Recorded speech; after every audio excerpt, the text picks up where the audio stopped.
Então vamos dar início hoje ao estudo da convecção natural, né? A gente tem falado sobre a convecção forçada, e quando você impõe uma determinada velocidade para um fluido, como é o caso de bombas hidráulicas, ventiladores, né, na indústria aí. Aqui nesse exemplo você tem uma placa aquecida, um ventiladorzinho jogando ar, então aqui você tem uma velocidade constante imposta por esses equipamentos, né? E no caso da convecção natural, não. Ela ocorre devido a duas situações, principalmente, que é quando há um gradiente de densidade ou a ação de um campo, né? Então, se você tem um gradiente de temperatura e você tem fluido ali ao redor de um sólido, de uma superfície que esteja com um gradiente de temperatura, se a temperatura do sólido for maior, o que acontece com o ar? Ele aquece, né? Fica mais leve e sobe. Então, essa variação de densidade promove um empuxo que vai dar origem ao movimento do fluido, né? No caso de desastres naturais, ar-condicionado, por exemplo, né? Ou aquecedores de ambientes. Aqui um exemplo de uma chaleira sendo aquecida também devido à transformação de fase aqui da água, no caso, né, do líquido, e aí promove essa geração de empuxo, ok? Então, o que acontece, né? Se você tem por exemplo, nesse segundo caso aqui, a sua temperatura em uma placa abaixo, né? Você tem duas placas aqui, então você tem uma temperatura na placa abaixo menor do que a temperatura na placa acima. Então, o que acontece com a sua densidade, né, do ar ou de qualquer fluido que esteja aqui? Ela vai ser mais pesada, né, mais densa, aonde tiver a menor temperatura. Logo aqui no caso, o seu fluido está estável, porque não promove uma geração de movimento aqui, né? Já que o fluido mais pesado já está embaixo e a densidade, então você tem um gradiente de densidade, né, maior que zero em relação ao eixo X aqui, e um gradiente de temperatura em relação ao eixo X menor que zero, onde a temperatura final aqui vai ser menor do que a temperatura inicial. Então, e no caso de duas placas, onde a de baixo é aquecida, né? Ou seja, a temperatura 2 aqui é maior do que a temperatura 1. Aí você tem uma redução de densidade, né? Então, no caso, o ar ou qualquer fluido que entra em contato com essa superfície mais quente aqui, fica mais leve e sobe até ter o contato com a outra superfície com uma temperatura menor e ficar mais pesado, mais denso. Então, aqui nesse caso, você tem um gradiente de temperatura, né, em relação ao eixo X maior que zero e um gradiente de densidade menor que zero. E aqui você tem o movimento, né, uma circulação de fluido instável com ações de campo e empuxo. Bem, no caso de um fio elétrico aqui, por exemplo, então você percebe que o fio ele tem uma temperatura maior do que o ar que está ao redor dele. Então, o ar que chega, né, ao redor, perto desse fio, ele vai ganhando uma temperatura, ou seja, o gradiente de temperatura, onde você tem uma velocidade de corrente livre aqui, o infinito, ela vai aumentando esse gradiente de temperatura à medida em que vai se aproximando do fio aqui e promove esse efeito em que a gente chama de pluma, ok? Aqui a gente tem um exemplo de simulação, por exemplo, de uma placa aquecida. Então, o que acontece, né, com ar ou com fluido qualquer que está ao redor? Você observa que ele vai ficando mais leve e aí ele vai provocando esse movimento, né, devido ao empuxo. E aí a gente vai ver como que se forma esse perfil para casos de placas aquecidas, né, com uma parte aquecida em cima, outra parte não aquecida embaixo. Vamos ver todos esses exemplos. Então, lá na sua equação de momento, né, quando a gente fazia o balanço para casos de convecção forçada, a gente não adicionava força de empuxo. Agora aqui, além da força, né, relacionadas às forças de pressão, de momento nas fronteiras, que são esse lado esquerdo aqui, as forças viscosas, né, que são as forças dissipadas lá pelo próprio fluido, a gente tem que adicionar também o termo da força de empuxo no nosso volume de controle. E aí entra um conceito aqui que a gente chama de coeficiente de expansão, esse beta, que nada mais é do que essa variação, né, da densidade em relação à temperatura aqui. Aqui está o seu perfil de temperatura para uma placa vertical, no caso aquecida, então você tem que o gradiente de temperatura ele é maior, né, próximo dessa placa aquecida, e vai reduzindo até atingir a temperatura de corrente livre aqui. E o gradiente velocidade também, o que acontece com ele, né?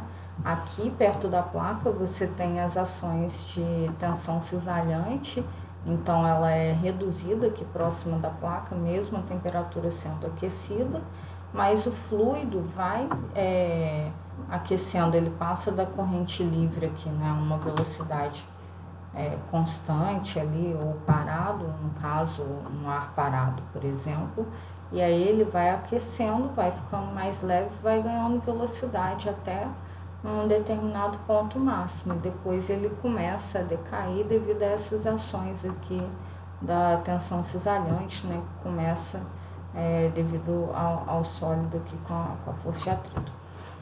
Bem, então substituindo esse conceito de coeficiente de expansão térmica, né, isso é natural, é uma característica de cada fluido, tem de se expandir termicamente frente a variação de temperatura, a uma pressão constante. Então, você substituindo isso aqui na sua equação de momento e analisando, né, todas as outras equações também de transporte, como a equação da continuidade e a equação de energia térmica também, a gente vai ter que começar a trabalhar com essas equações acopladas, assim como a gente fazia na convecção forçada também. Só que agora você percebe que você tem o gradiente de temperatura dentro da equação de momento também. Então, para poder solucionar uma dessas equações, uma vai precisar da outra, né? Porque você tem a equação de energia térmica, aqui no caso, que antes você tinha a velocidade, né, a ação da velocidade apenas dentro da equação de energia, e agora você entra com o gradiente de temperatura aqui também dentro da equação de momento, ok? Só um lembrete, o coeficiente para gases ideais, né, substituindo pela lei de Clapeyron, aí você pode aproximar que o coeficiente de expansão é igual a 1 sobre a temperatura. Em geral, a gente vai adotar isso no nosso curso. Então, só para poder facilitar, a gente lembrando dos parâmetros adimensionais, né, para redução de número de parâmetros nas nossas equações, substituindo aí, a gente encontra, né, novamente o valor de parâmetro adimensional Reynolds e pronto, ok, Reynolds na equação de momento e Reynolds e pronto na equação de energia. E aí, para poder resolver essas três equações acopladas, a gente introduz uma variável e uma função de corrente. Mas antes disso, se vocês forem analisar essa razão aqui, ela é entre gravidade vezes coeficiente de expansão, temperatura da superfície, temperatura de corrente livre, valor do comprimento da placa, né? Velocidade ao quadrado vezes a temperatura adimensional. Esse termo em uma análise adimensional vai dar um número adimensional. E esse número adimensional ele tem um significado físico que nada mais é do que a razão entre as forças de empuxo aqui e as forças viscosas, aqui, como viscosidade, que é viscosidade cinemática. Bem, então esse número ele é chamado de número de Grashof e ele é justamente essa relação, né? Se você tem números de Grashof altos, significa que a sua força de empuxo está prevalecendo em relação à viscosa. Então você tem movimento, você tem um gradiente de velocidade, logo prevalecendo aí a convecção natural, né? Então agora torna-se relevante você fazer uma análise, né, entre valores de Grashof e Reynolds, porque o Grashof é o número de Reynolds na convecção natural, onde você vai analisar se prevalece, né, a convecção natural ou a convecção forçada. Para casos em que efeitos, né, entre Grashof e Reynolds ao quadrado for menor que 1, significa então que o valor do seu Grashof é baixo, logo os efeitos da convecção natural são desprezíveis. Mas se for muito maior que 1, então você tem que levar em conta os efeitos de convecção natural e incluir eles no cálculo para convecção, ok?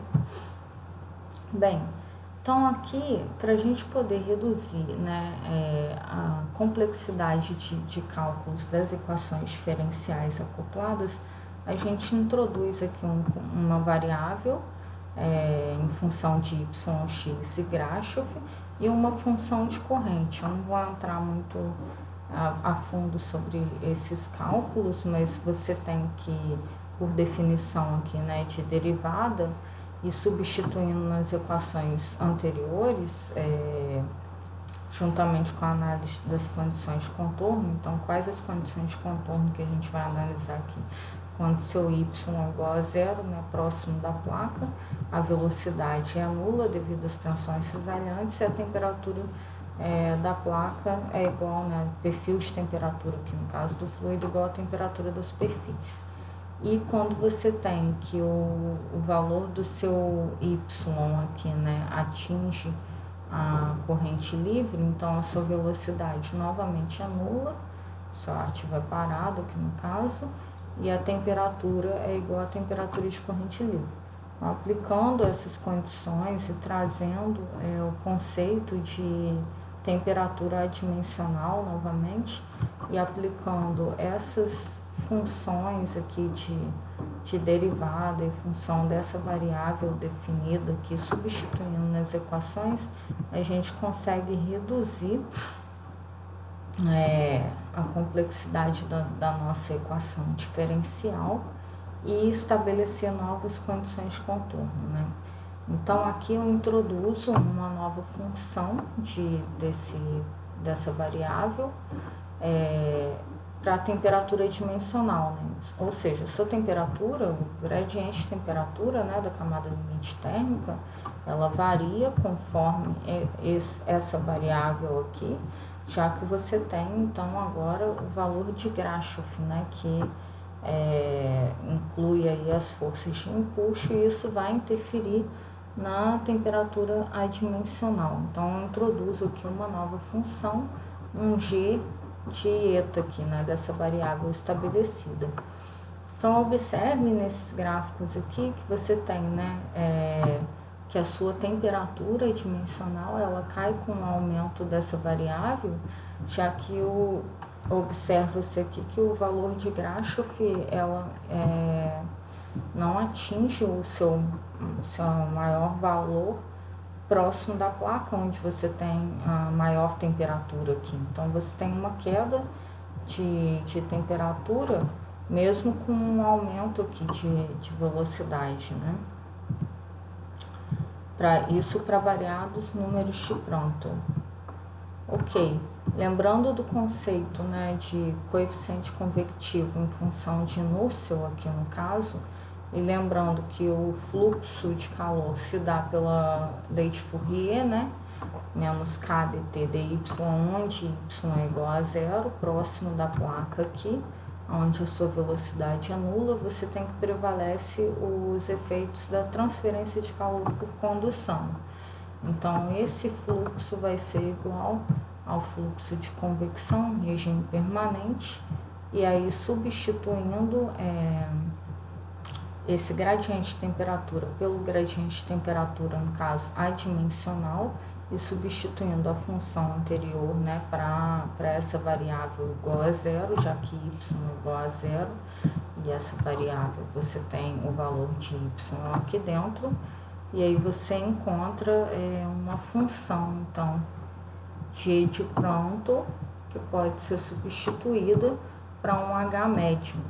Bem, então H médio, lembrando o conceito, né, para a placa, que a gente pode aproximar a 1 sobre L vezes a integral de 0 a L do seu H local, que você pode retirar daqui, desses conceitos aqui, de Nusselt, e substituir aqui dentro. E aí, substituindo dentro dessa integral, você tem que o seu Nusselt médio, para esse caso, de placa plana, né, é igual a 4/3 vezes o Nusselt local. Então, esses resultados se aplicam para a temperatura de superfície, né, quando a temperatura da superfície é aquecida, é maior do que a temperatura do fluido na corrente livre, ou quando a temperatura da superfície também é mais baixa, né, está resfriada, sendo que para este caso a camada limite se inicia, no caso, no topo da placa, ok? Bem, então vamos entender agora como que se dá o efeito da turbulência na placa, né?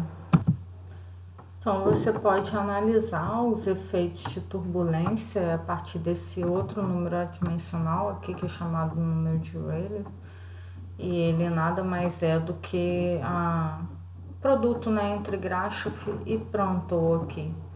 Para a placa vertical, no caso, esse Rayleigh de transição, ele ocorre na ordem de 10 a nona, e aí você pode encontrar algumas correlações, né, empíricas, no caso, em função desse número adimensional, onde no seu médio aqui é igual a uma constante definida de acordo com o fluido, vezes o valor de Rayleigh elevado a um exponencial n, que também é relacionado ao fluido. Bem, então, em geral, a gente adota n igual a 1/4 para escoamento laminar e n igual a 1/3 para escoamento turbulento, que você vai encontrar aí na literatura. Lembrar também que as propriedades aqui também são calculadas, né, na temperatura do filme, que é a temperatura da superfície menos T infinito sobre 2, assim como era calculado na maioria das correlações em escoamento externo, né, diferenciando aí do escoamento interno, que era calculado na temperatura média. E aí você tem algumas outras correlações também encontradas na literatura para casos empíricos também, com essa correlação de Churchill e Chu, para valores de Rayleigh menor que 10 a nona. Então, se atentar às condições aí, essa equação anterior aqui, ela tem um intervalo, né, para ser escoamento laminar, o C vale 0,59, N é 1/4, e para escoamento turbulento, C é 0,10 e N igual a 1/3, ok? Então, se atentar aí aos valores e as condições impostas para questões de uso de correlações empíricas. Bem, aqui no caso, se você tiver uma placa que está recebendo um fluxo de superfície constante, né, então você tem que considerar que o cálculo aqui da temperatura média, nesse caso aqui, para poder estabelecer as propriedades a partir dessa equação aqui, onde você adota uma média de local, né? No caso, comprimento da placa aqui, ok? Bem, então na próxima aula a gente vai entender como que funciona, né? A gente viu a convecção natural, então, para casos de placa vertical aqui, e como que funciona a ação do campo, então, em casos de placas inclinadas, placas orientais e outras horizontais e outras geometrias, ok?